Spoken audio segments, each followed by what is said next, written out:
I'm Dr. Lori, and this is What's It Worth. Thanks for joining us. I'm joined here by Lori. Hi. Hi, how are you? I'm good. How are you? Good. Where are you from? I'm from Lancaster. Oh, great. Tell me what you brought today. I actually brought this for a friend of mine, Larry, who could not make it. Okay. It's a Rolex that he had bought years ago from somebody and wore it for many, many years. Okay, you're going to give it back to Larry after I'm done with the appraisal? I have to, I think, yeah. No! I don't know. I don't like to give back jewelry. Anyway, so this is a beautiful watch. This, of course, is the Oyster Perpetual. And if you'll notice that watch, of course, the Rolex, you can notice that watch is actually sweeping. And if you look at that sweep of the second hand and you watch it, you can see that it doesn't sort of stop at an interval like other watches. So if you see an inexpensive watch and you watch that second hand, you're going to see it's going to go 1, 2, 3, 4, and it kind of stops a little bit.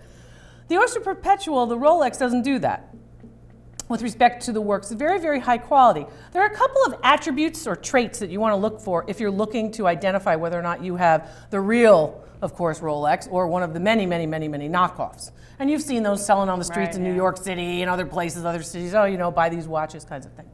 A couple of things.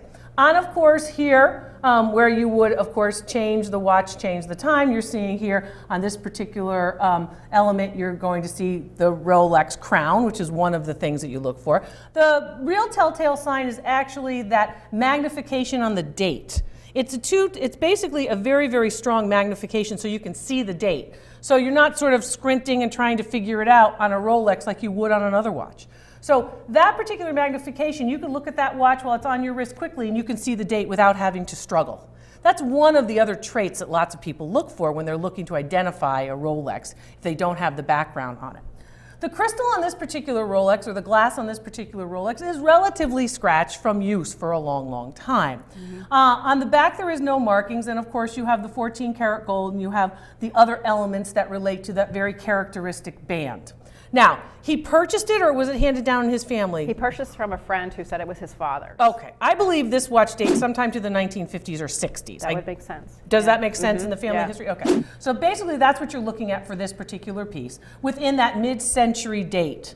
Now you'll notice that that watch is rather small for a gentleman's watch by today's standards. You have those Breitling watches today, then those very, very large scale watches where this particular watch is smaller scale, although it was a man's watch, which was characteristic for the mid-20th century. What do you think it's worth?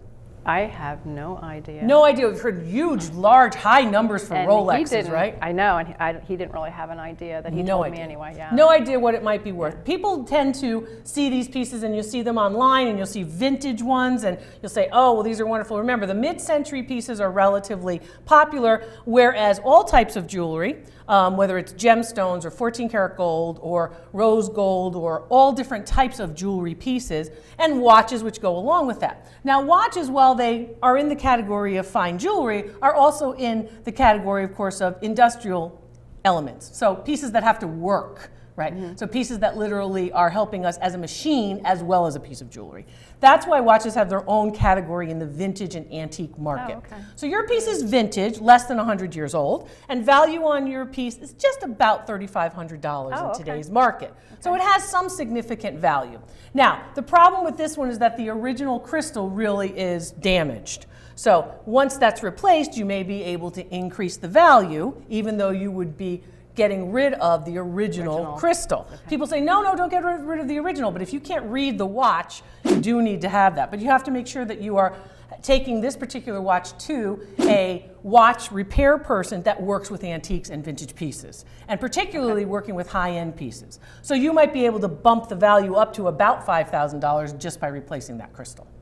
Okay. Surprised? Yeah. It's a nice piece. Does he still wear it or not as much? Yeah, I mean, he's retired now, so he doesn't wear it as much, but he wore it every day for 25 years. Well, you know, and I bet you it kept wonderful time, you know, and it's a beautiful statement type of piece.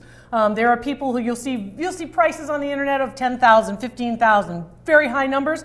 I'm giving you the retail value where a similar piece has sold recently. And that's important with all of your appraisals. Thanks so much, Lori. It's important with all of your appraisals to make sure that your appraiser is giving you a retail value based on a sales record where a sale actually was completed, not just a price. Remember, a price is a price, a wish, a hope, a dream. It's not until somebody pays the bill that you've got an appraisal and an appraised value. I'm Dr. Lori. This is What's It Worth.